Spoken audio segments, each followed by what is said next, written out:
Hello, welcome to Arvind Singh Academy. We are discussing motion and this is lecture number 5. I hope you have already watched part 1 to part 4 before watching this part 5. इस class में हम लोग पढ़ने वाले हैं graphs के बारे में और ग्राफ से क्या मतलब निकल सकता है ये सब सीखेंगे और फिर कुछ न्यूमेरिकल भी करेंगे। तो आज सबसे पहले ग्राफ की बात करते हैं कि ग्राफ में किसका क्या मतलब है। तो शुरुआत करते हैं पोजीशन टाइम ग्राफ से। हालांकि ये पहले थोड़ा चर्चा किया है लेकिन उसमें कुछ बातें ऐसी थी जो नहीं बताई थी, आज उसको बताएंगे। पोजीशन टाइम ग्राफ, तो ये पोजीशन टाइम ग्राफ्स में वेलोसिटी का कंसेप्ट आज हम इंट्रोड्यूस करेंगे। ये देखो, ये अगर ऐसा है कोई तो पोजीशन को हम डिस्टेंस x से मेजर करते हैं। ये x है, बढ़ रहा है, डिस्टेंस है बेसिकली, और ये है टाइम, टाइम इधर की तरफ बढ़ रहा है। तो अगर हमने जैसा कि बताया था कि आपको कि ये पोजीशन इसमें फिक्स्ड है, समय के साथ पोजीशन नहीं बदल रहा। इसमें 1 सेकेंड बाद भी जब आपने ऑब्जर्व किया तब भी वही था, 1 सेकेंड बाद भी वही बॉडी है, 2 सेकेंड बाद भी वही बॉडी है, 3 सेकेंड बाद भी वही बॉडी है, 4 सेकेंड बाद भी वही बॉडी है। तो इसको हम कहते हैं कि बॉडी इज इन रेस्ट। अब बॉडी इज इन रेस्ट का मतलब हुआ कि वेलोसिटी जो है उसकी जीरो है। ये ग्राफ रिप्रेजेंट कर रहा है कि body is in rest, body is in rest, और रेस्ट में है तो उसकी वेलोसिटी कितनी है, जीरो। और वेलोसिटी कैसे पता चलता है कि वेलोसिटी जो है वो स्लोप से पता चलता है। स्लोप किसके साथ होता है? स्लोप होता है with x axis. Slope with x axis represent velocity. X axis मतलब यहाँ टाइम एक्सिस, एक्स एक्सिस का मतलब time axis. Slope with x axis that is time axis represent velocity, velocity of the body, ठीक है। तो अगर slope ये है, हर एक पॉइंट पे, किसी भी पॉइंट पर स्लोप जो होगा वो वेलोसिटी देगा। तो एक्स एक्सिस के साथ स्लोप कैसे होगा इसका? तो जीरो होगा स्लोप। यहाँ पे स्लोप क्या होगा? जीरो। स्लोप को आगे पढ़ोगे एम से रिप्रेजेंट करते हैं, ये है यहाँ पे जीरो। तो स्लोप होता क्या है? स्लोप मतलब ढाल। आप ये समझ सकते हैं कि कहीं पर भी बॉडी का स्लोप निकालना है तो एक्स एक्सिस के साथ कितना इंक्लाइंड है। तो दो पैरेलल लाइन है अगर, तो ये एक्स एक्सिस के साथ इसकी इंक्लिनेशन कितनी है, इनके बीच में कितने का एंगल है, जीरो। इसलिए ये इंक्लिनेशन इनकी जीरो है, तो स्लोप जीरो है। वैसे स्लोप आप 10th क्लास में जाएंगे तो पता चलेगा, अभी तो 9th क्लास में है तो इतनी बात नहीं बताई गई है, ट्रिग्नोमेट्री नहीं पता। लेकिन अगर जानकारी के लिए बता देता हूँ, स्लोप को डिफाइन करते हैं टैन थीटा से। टैन थीटा से, थीटा जो होता है वो एंगल होता है made by, theta is an angle made by line with x-axis, made by line with x-axis, with x-axis। ये अभी आप आगे जाके सीखेंगे। अभी फिलहाल ये समझ लीजिए कि x एक्सिस के साथ ये जीरो बना रहा है, इसलिए इसकी स्लोप क्या है, जीरो। और स्लोप जीरो है, इसका मतलब वेलोसिटी क्या है, जीरो। तो स्लोप का मतलब हुआ वेलोसिटी। हम इसमें ये सीख पाएंगे कि किसी का भी स्लोप अगर ज्यादा है तो उसका मतलब उसकी वेलोसिटी भी ज्यादा है। स्लोप का मतलब हुआ slope employees velocity of body. किसी भी पॉइंट पे स्लोप जो होगा वो वेलोसिटी को रिप्रेजेंट करेगा। कहां पर? तो इन position time graph. Position time graph में स्लोप जो होगा वो वेलोसिटी को रिप्रेजेंट करेगा। अब एक और ग्राफ लेते हैं और उसको समझने की कोशिश करते हैं। ये मान लीजिए कि हमने ऐसा लिया, ये टाइम एक्सिस और दो बॉडी की कंपैरिजन करी। ये टाइम एक्सिस है, ये पोजीशन है एक्स, और दो बॉडी की बात करी हमने। यहाँ से एक बॉडी ए है समझने के लिए, इसका ये, और एक बॉडी जो है उसकी ग्राफ ऐसा, पोजीशन टाइम ग्राफ ऐसा, ठीक है। ये बॉडी ए है, ये बॉडी बी है। तो ऐसी स्थिति में ये पोजीशन टाइम ग्राफ है। पोजीशन टाइम ग्राफ, किसका स्लोप ज्यादा है? स्लोप होता है कि जो एंगल बनाए एक्स एक्सिस के साथ यानी टाइम एक्सिस के साथ, तो टाइम एक्स के साथ ये एंगल बना रहा है और ये एंगल थीटा वन और ये बना रहा है एंगल थीटा टू बना रहा है। 0 से 90 डिग्री, यहां से यहां तक 90 डिग्री होता है। अब थीटा टू थीटा वन से बड़ा है, तो आप इतना समझ लीजिए कि स्लोप जो है, slope of B is greater than slope of A. इसका मतलब ये हुआ कि velocity of B is greater than velocity of A. यानी इस ग्राफ से हम कंक्लूड कर सकते हैं कि velocity of A is greater than velocity of B is greater than velocity of A. ये हम कंक्लूड कर सकते हैं कि बी की वेलोसिटी ए की वेलोसिटी से क्या है, ज्यादा है। जिसका स्लोप ज्यादा होगा उस वहां पे वेलोसिटी ज्यादा होगी। अब इस ग्राफ में ये बॉडी रेस्ट में है ऐसा कह सकते हैं? नहीं कह सकते। क्यों नहीं कह सकते? क्योंकि जैसे जैसे टाइम यहाँ पे ये था इस बॉडी का, तो पोजीशन ये था। आज टाइम ये आ गया तो इस पोजीशन का, बॉडी का पोजीशन ये आ गया। टाइम ये है तो बॉडी का पोजीशन ये है। तो जैसे जैसे टाइम बढ़ रहा है वैसे वैसे बॉडी का पोजीशन रेफरेंस पॉइंट से बढ़ता जा रहा है। इसको क्या कहते हैं? इसको कहते हैं रेफरेंस पॉइंट। पिछली क्लास में बता दिया था। इसको कहते हैं रेफरेंस पॉइंट, यानी जहां से हमने ऑब्जर्वेशन शुरू किया। तो जैसे जैसे टाइम बढ़ रहा है वैसे वैसे इस बॉडी का पोजीशन बढ़ता जा रहा है, आगे की ओर बढ़ता जा रहा है। इसलिए हम कहेंगे कि बॉडी मोशन में है। तो बॉडी मोशन में होगी, रेस्ट में होगी तो उसकी ग्राफ स्ट्रेट लाइन होगी, मोशन में होगी तो उसकी ग्राफ स्ट्रेट लाइन होगी, लेकिन वो इंक्लाइंड होगी ऑन टाइम एक्सिस यानी एक्स एक्सिस पे इंक्लाइंड होगी। तो ये कुछ ना कुछ होगा तो हम कहेंगे। और ऐसी स्थिति में अगर ये ग्राफ स्ट्रेट लाइन है पूरी तरह से, तो इसका मतलब ये हुआ कि इसका स्लोप जो है वो फिक्स्ड है। स्लोप फिक्स है तो उसको हम कहेंगे कि उसकी स्पीड जो है वो यूनिफॉर्म है। तो इसमें बॉडी ए की स्पीड और बॉडी बी की स्पीड, दोनों की स्पीड क्या है, यूनिफॉर्म है। यूनिफॉर्म स्पीड इसको कह सकते हैं, uniform speed. Position time graph में ये दोनों यूनिफॉर्म स्पीड है। यहाँ बॉडी ए की भी, चाहे बेशक वो स्लोअर है लेकिन उसकी स्पीड भी यूनिफॉर्म है, और बी की स्पीड भी यूनिफॉर्म है। तो ये यूनिफॉर्म स्पीड को रिप्रेजेंट कर रहा है ग्राफ। इस तरह का ग्राफ जो होगा तो वो यूनिफॉर्म स्पीड को रिप्रेजेंट करेगा। अब आप सोचेंगे कि तो वेरिएबल स्पीड को ग्राफ, पोजीशन टाइम ग्राफ कैसा होगा? अगर वेरिएबल स्पीड की बात करें तो वेरिएबल स्पीड की जो होगी ग्राफ वो ऐसा होगा। ये है position time graph. Position time graph किसका?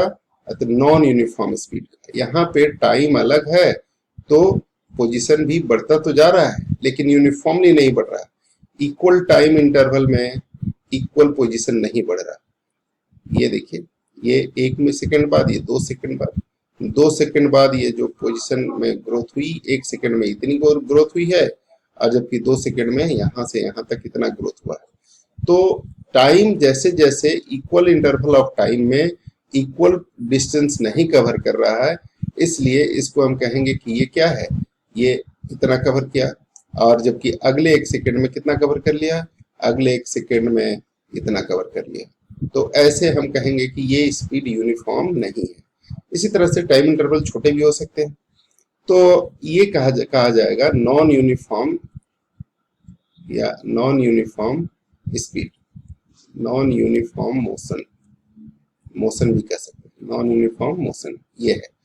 अब इसमें स्लोप जो होगा किसी भी पॉइंट पर, अगर ये एक पॉइंट है, यहाँ पे स्पीड कितनी है, बी पे स्पीड कितनी है, सी पे स्पीड कितनी है, कोई अगर आपसे पूछे कहाँ पर स्पीड ज्यादा है तो कैसे पता चलेगा?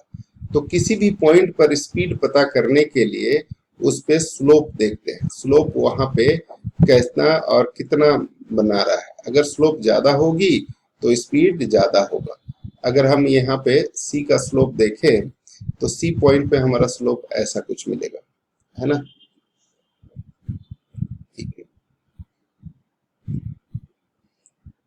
सी पॉइंट पे स्लोप कुछ ऐसा होगा, है ना? ये सी पॉइंट का स्लोप है, देखो एग्जैक्टली सी पॉइंट का स्लोप ये है।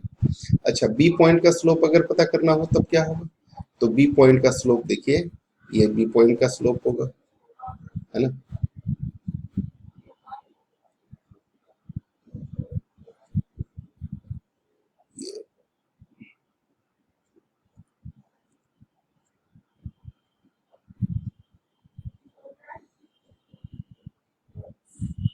बी पॉइंट का स्लोप हुआ। और अगर ए पॉइंट का स्लोप निकालना हो तो ए पॉइंट का स्लोप क्या होगा? तो ए पॉइंट का स्लोप होगा कुछ इस तरह का, है ना, ए पॉइंट का। तो ए पॉइंट पे स्लोप जो है वो ये एंगल बड़ा है कि ये एंगल बड़ा है कि ये एंगल बड़ा है? ये एंगल है थीटा 3, यहाँ पे है थीटा 2 और यहाँ पे है थीटा 1। यानी थीटा 3 अगर थीटा 2 से ज्यादा है और थीटा 1 से ज्यादा है, इसका मतलब यहाँ थीटा बड़ा है तो स्लोप भी बड़ा है। तो slope at C is greater than slope at B is greater than slope at A. और स्लोप किसको रिप्रेजेंट करता है? वेलोसिटी को। तो velocity of C is greater than velocity of B is greater than velocity of ए।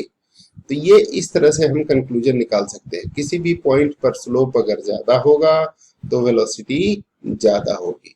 ठीक है, ये बात आपको दिमाग में रखना चाहिए। ठीक है,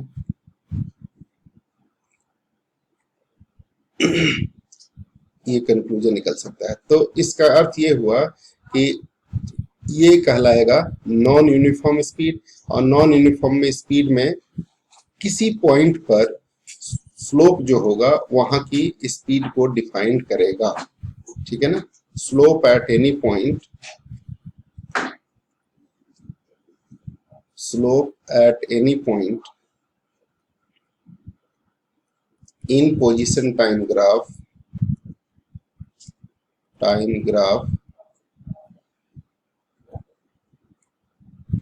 represent speed at that point, speed of moving body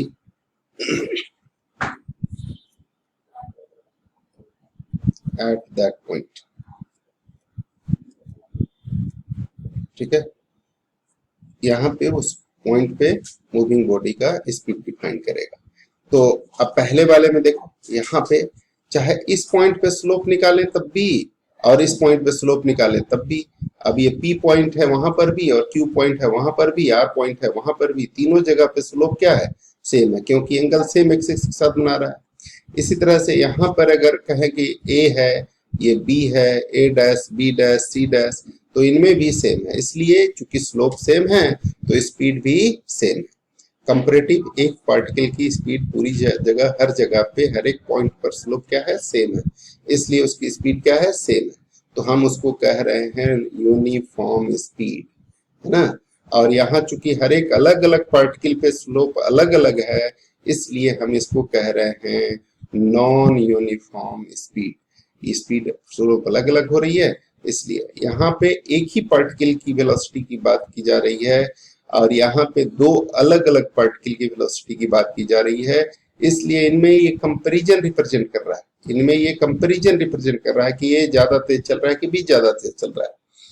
इस ग्राफ में क्या रिप्रेजेंट कर रहा है कि एक ही पार्टिकल की स्पीड है, वो अलग अलग टाइम पर उसकी स्पीड कैसे कैलकुलेट करेंगे, ये उस पॉइंट पर स्लोप पता डिटरमिन करने से पता चलता है। स्लोप कैसे? तो वहां पे एक टेंजेंट लाइन खींच देंगे, वो उस जगह का स्लोप बताएगा। तो इस तरीके से पोजीशन टाइम ग्राफ में हमें जो बातें पता चल चुकी है वो ये पता चल चुकी है कि पोजीशन टाइम ग्राफ में बॉडी का मोशन पता चलता है। और मोशन कैसे पता चलता है? उसकी स्लोप से। ठीक है ना, अगर स्लोप 0 है तो बॉडी रेस्ट में है, अगर स्लोप उसका पॉजिटिव है तो बॉडी मोशन में है। ठीक है ना, अगर नेगेटिव स्लोप है तो क्या मतलब हुआ इसका? नेगेटिव स्लोप का मतलब ये हुआ कि बॉडी जो है वो वापस अपनी इनिशियल पोजीशन की तरफ आ रहा है, फॉरवर्ड मोशन नहीं है, रिवर्स मोशन है। ठीक है ना, ऐसा कह सकते हैं। तो अब हम स्पीड टाइम ग्राफ के बारे में बात करें कि स्पीड टाइम ग्राफ में क्या हो सकता है। ऐसा स्पीड टाइम ग्राफ अगर होगा तो इसमें क्या होगा? तो इसमें या वेलोसिटी टाइम ग्राफ कह सकते हैं इसको। तो ये स्पीड टाइम ग्राफ में अगर यहाँ पे ये लिखा है एक स्ट्रेट लाइन के तौर पे, मान लीजिए ये रिप्रेजेंट कर रहा है एक स्ट्रेट लाइन को, तो ऐसी स्थिति में इसका स्पीड क्या माना जाएगा? 0। स्पीड इसका स्पीड तो फिक्स है, कांस्टेंट है, 0 नहीं, यहाँ पे कुछ स्पीड भी होगी। इधर है स्पीड और इधर है टाइम, तो टाइम इधर है, ठीक है ना। तो ये है 1 second, 2 second, 3 second, 4 second, 5 second, हर एक सेकेंड पे इसकी वेलोसिटी एक फिक्स्ड है, v है, तो इसको हम कहेंगे क्या, यूनिफॉर्म स्पीड। इसको हम कहेंगे uniform speed, uniform speed, zero नहीं है, यूनिफॉर्म स्पीड है, स्पीड बदल नहीं रहा, कुछ तो है पॉजिटिव लेकिन जीरो नहीं है, तो इसको हम कहेंगे यूनिफॉर्म स्पीड। अब स्पीड यूनिफॉर्म है, स्पीड चेंज ही नहीं हो रहा है, जितना पहले था 1 सेकंड में उतना ही 2 सेकंड में है, उतना ही 2 सेकंड में है, उतना ही 3 सेकंड में है, तो स्पीड चेंज नहीं हो रहा। Rate of change of speed को हम क्या कहते थे, एक्सेलरेशन। जब स्पीड चेंज ही नहीं हो रहा तो एक्सेलरेशन क्या है यहाँ पे, जीरो। यूनिफॉर्म स्पीड में एक्सेलरेशन क्या होता है, जीरो। ये बात समझ में आनी चाहिए कि एक्सेलरेशन हो रही है जीरो, लेकिन ये सभी तभी संभव है जब स्पीड क्या हो, स्ट्रेट लाइन में हो, ठीक है ना। वेलोसिटी टाइम ग्राफ इसको भी कह सकते हैं। अगर वेलोसिटी टाइम ग्राफ है तो यूनिफॉर्म वेलोसिटी में एक्सेलरेशन क्या होगा, जीरो, लेकिन यूनिफॉर्म स्पीड में ग्राफ एक्सेलरेशन जीरो हो ये जरूरी नहीं है। क्यों, क्योंकि वेलोसिटी चेंज हो सकता है। यूनिफॉर्म स्पीड जैसा पहले हमने कहा था कि बेशक स्पीड यूनिफॉर्म हो लेकिन वेलोसिटी चेंज हो सकती है। जैसे ये सर्कुलर मोशन है तो इसमें क्या है, यहाँ पे स्पीड v है और इसकी डायरेक्शन ये है, यहाँ पे भी स्पीड v है लेकिन इसकी डायरेक्शन इधर है, यहाँ पर भी स्पीड v है लेकिन इसकी डायरेक्शन इधर है, यहाँ पर भी स्पीड v है लेकिन इसकी डायरेक्शन अलग है। तो हर एक पॉइंट पे स्पीड का जो डायरेक्शन है वो चेंज हो रहा है, जिसकी वजह से वेलोसिटी जो है वो चेंज हो रही है, और वेलोसिटी चेंज हो रही है तो एक्सेलरेशन प्रोड्यूस हो रहा है। और ये एक्सेलरेशन किधर की ओर काम करता है, ये सेंटर की ओर फोर्स लग के काम करता है ताकि इसकी डायरेक्शन को चेंज कर सके। तो हर एक पॉइंट पर जो फोर्स लगता है यहाँ पर भी इसकी डायरेक्शन को मोड़ने के काम जो करता है वो हमेशा अंदर की ओर लगता है एक फोर्स, और इस फोर्स की वजह से ये जो डायरेक्शन है वो लगातार बॉडी का बदलता रहता है। तो हर एक पॉइंट पर सेंटर की ओर एक फोर्स लगता है और इस फोर्स को कहते हैं सेंट्रीपिटल फोर्स। क्या कहते हैं, सेंट्रीपिटल फोर्स। तो इसको कहते हैं सेंट्रीपिटल फोर्स, इसको कहते हैं सेंट्रीपिटल फोर्स, पिटल फोर्स, ठीक है ना। और इसमें एक्सेलरेशन प्रोड्यूस होता है जो कि वेलोसिटी चेंज हो रही है, तो उसको कहते हैं centripetal acceleration, centripetal acceleration, centripetal acceleration, ठीक है ना। तो ये होता है, कितना होता है सेंट्रीपिटल एक्सेलरेशन, ए सी से रिप्रेजेंट कर देते हैं। इस सेंट्रीपिटल एक्सेलरेशन होता है mv square by R, mv square by R, ठीक है ना। ये होता है सेंट्रीपिटल एक्सेलरेशन। इसको आप चाहें तो याद कर ले, थोड़ी सी ये एडवांस नॉलेज है, ऐसा नहीं है कि ये बहुत एलिमेंट्री है, थोड़ा सा एडवांस नॉलेज है जो अभी आपको 10th क्लास या 11th क्लास में पता चलेगा, लेकिन अगर अभी से जानते रहेंगे तो समझने में सुविधा होगी, इसलिए इसको बता दिया। तो एक्सेलरेशन जीरो कब होगा, जब बॉडी का यूनिफॉर्म स्पीड होगा। लेकिन यूनिफॉर्म स्पीड कहाँ होना चाहिए, स्ट्रेट लाइन पे होना चाहिए। स्ट्रेट लाइन पे अगर किसी बॉडी का यूनिफॉर्म स्पीड है मतलब यूनिफॉर्म वेलोसिटी है, बेटर टू से कि यूनिफॉर्म वेलोसिटी है, तो यूनिफॉर्म वेलोसिटी का मतलब ही हुआ कि डायरेक्शन भी चेंज नहीं हो रहा है, तो एक्सेलरेशन जीरो होगा। और अगर यूनिफॉर्म स्पीड है तो एक्सेलरेशन जीरो होगा, ये जरूरी नहीं है। अगर स्ट्रेट लाइन पे है तो एक्सेलरेशन जीरो है, अगर सर्कुलर पे है तो एक्सेलरेशन जीरो नहीं है, ये बात हम कह सकते हैं। तो कोई आपसे क्वेश्चन पूछे कि क्या किसी बॉडी का यूनिफॉर्म स्पीड है तो एक्सेलरेशन जीरो होगा, तो आप कहेंगे कि हो भी सकता है और नहीं भी हो सकता है। हो सकता है कब, जब स्ट्रेट लाइन में बॉडी मूव कर रहा हो तो हो सकता है, जब सर्कुलर मोशन में हो तो बॉडी तब उसका यूनिफॉर्म स्पीड होने के बावजूद भी वहां पे एक्सेलरेशन प्रोड्यूस होगा, और उस एक्सेलरेशन का नाम होता है सेंट्रीपिटल एक्सेलरेशन। और जो फोर्स लगता है हमेशा सेंटर की तरफ लगता है, उसको कहते हैं सेंट्रीपिटल फोर्स, और ये इन सेंट्रीपिटल एक्सेलरेशन की value mv square upon R होती है, ठीक है। तो ये बात आप समझ गए। तो यहाँ पर अब ये हमें सीखना है कि अगर ये स्लोप होगा तो ये स्लोप में यहाँ पे अगर वेलोसिटी टाइम ग्राफ की बात करें, ये मान लीजिए कि हमने वेलोसिटी टाइम ग्राफ ही सीधे लिख दिया, velocity time graph, speed time graph के बजाय ग्राफ, और इसमें ये वेलोसिटी को रिप्रेजेंट कर रहा है और ये टाइम को रिप्रेजेंट कर रहा है। अगर लाइन स्ट्रेट है तो हम कहते हैं कि क्या है, कांस्टेंट है। अगर लाइन ऐसा है स्लोप वाली, तब आप क्या कहेंगे, तो इसमें जो है ये टाइम के साथ वेलोसिटी बढ़ रहा है। ये देखिए ये टाइम है तो वेलोसिटी ये है, इस टाइम में वेलोसिटी ये है ना, इस टाइम में वेलोसिटी ये है, इस टाइम में वेलोसिटी ये है। तो ये जैसे जैसे आपका समय बढ़ रहा है वैसे वैसे इसका वेलोसिटी भी बढ़ता जा रहा है, और फिक्स टाइम में फिक्स वेलोसिटी बढ़ रही है। तो इसको हम कहेंगे यूनिफॉर्म वेलोसिटी। यूनिफॉर्म वेलोसिटी, अगर वेलोसिटी टाइम ग्राफ है तो यूनिफॉर्म वेलोसिटी कहेंगे। और इसमें जो स्लोप होगा, ये जो स्लोप होगा, ये स्लोप रिप्रेजेंट करेगा किसको, एक्सेलरेशन को, एक्सेलरेशन को रिप्रेजेंट करेगा। तो इन वेलोसिटी टाइम ग्राफ, नोट कर लीजिए, इन velocity time graph slope at any point on the curve represent acceleration at that point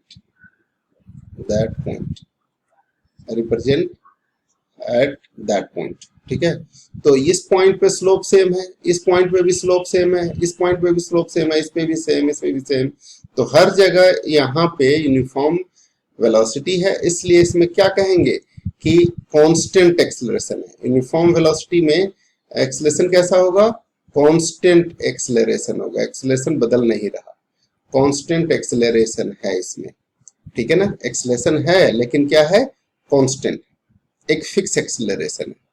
ठीक है ना, हर एक पॉइंट पे क्या है, स्लोप सेम। तो एक बात हमें पता चल गई कि इन, यहां पे लिख देता हूं, in velocity time graph slope is equal to, slope implies what, acceleration. Slope at any point is acceleration, nothing else. तो ऐसा अगर हो रहा है तो एक और ग्राफ की बात कर लेते हैं। एक और ग्राफ की बात करें यहाँ पर, ये देखो, और इसमें भी ये स्ट्रेट लाइन हम मान लेते हैं कि यहाँ से वेलोसिटी जो है वो ऐसे आ रहा है। ठीक है, कोई दिक्कत वाली बात नहीं।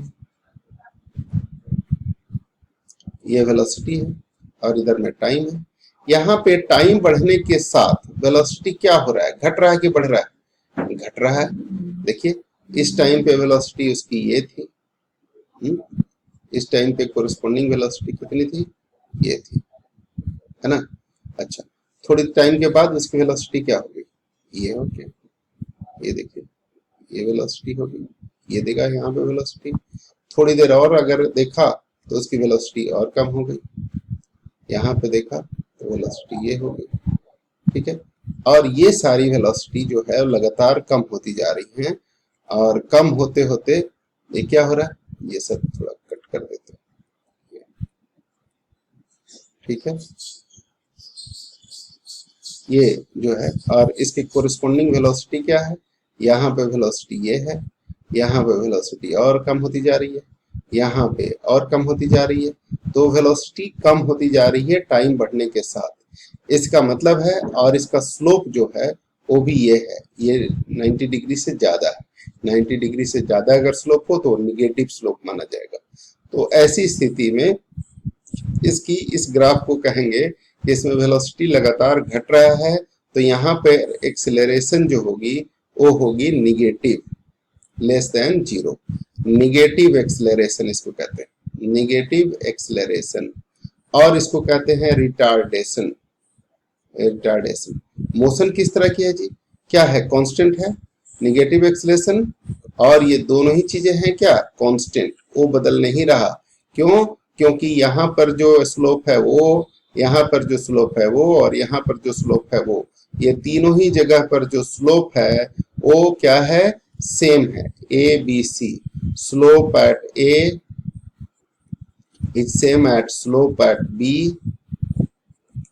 Is same at slope at C, at सी।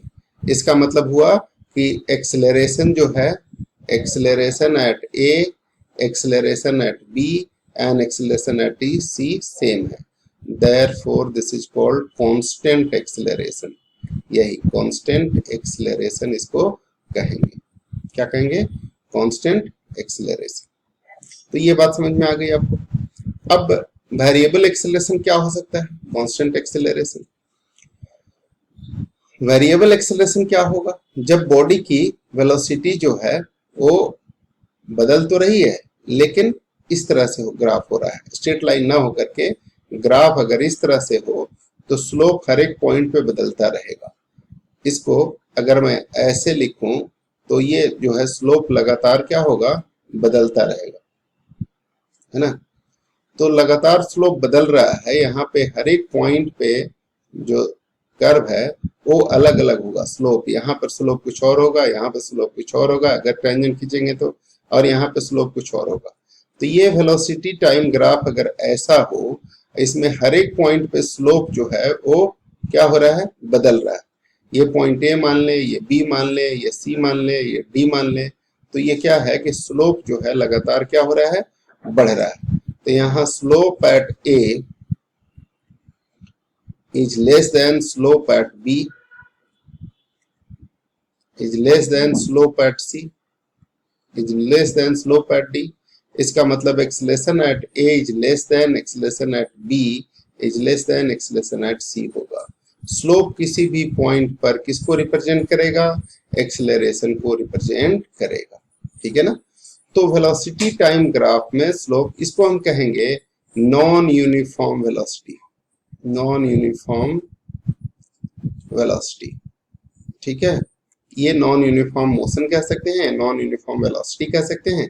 अगर सेम ही डायरेक्शन में चल रहा है तो नॉन यूनिफॉर्म वेलोसिटी हो सकता है, यानी कभी तेज कर दें, जैसे आप साइकिल से जा रहे हैं, एक ही डायरेक्शन में जा रहे हैं, स्टार्ट किया तो थोड़ा धीरे धीरे चला, फिर उसके बाद तेज कर लिया, फिर आप और तेज कर लिया और तेज कर लिया, तो जैसे जैसे धीरे धीरे आप तेज करते जा रहे हैं तो उसका ग्राफ ऐसा होगा। तो इस प्रकार से आपको कुछ ग्राफ बता दिया थोड़े से काम के। आप 11th क्लास में जाओगे तो बहुत सारा इसमें ग्राफ बताए जा सकते हैं, लेकिन हमने बहुत ज़्यादा बता के आपका दिमाग खराब नहीं करना। अभी 11th क्लास में जाओगे तो उस क्लास की सीखना। 9th क्लास के फाउंडेशन लेवल तक के लिए जो स्कूल का काम भी चल जाए और एक अच्छी अंडरस्टैंडिंग डेवलप हो जाए, वहाँ तक जानने के लिए हमने काफ़ी कुछ बता दिया। इतना चीज़ सीख जाओगे तो बहुत है। ये सीखना था कि वेलोसिटी टाइम ग्राफ में स्लोप जो है एक्सेलरेशन को रिप्रेजेंट करता है, और स्पीड टाइम ग्राफ में पोजीशन टाइम ग्राफ में स्लोप जो है वो उस पॉइंट पर वेलोसिटी को रिप्रेजेंट करता है। और ये सब आप सीख गए हैं, उम्मीद है कि खूब अच्छी तरह से सीखे होंगे। अगली बार मिलते हैं, और मिलते हैं तो कुछ नई बात करते हैं, ठीक है।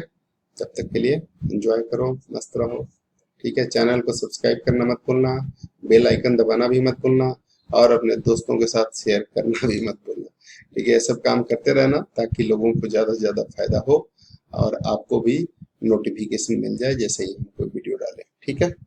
Thank you.